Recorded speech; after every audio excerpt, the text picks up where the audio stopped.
Welcome to the Tech Egg. Don't get scrambled. Enjoy the video. In this video, I will show you how to make a milkshake using an easy method. First, let's gather our simple ingredients. You'll need about 2 cups of your preferred ice cream, 1/2 cup of cold milk, and any flavorings you love, like chocolate syrup or fruit. Make sure your blender is clean and ready, and grab a tall glass for serving. Now, let's get blending.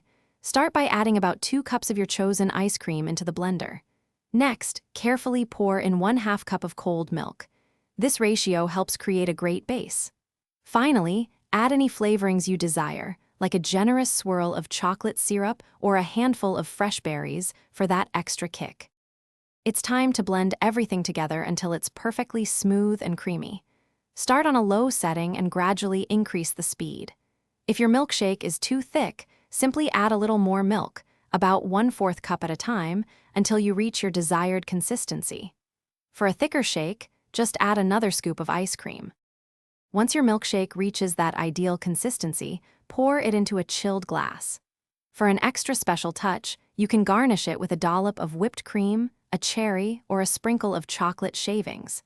Enjoy your delicious, homemade treat right away. And hey, if you're looking to bring your space to life with smart tech, check the description for a link to the Echo Dot smart speaker and other great deals. Thanks for watching. Consider subscribing if I helped unscramble your problems.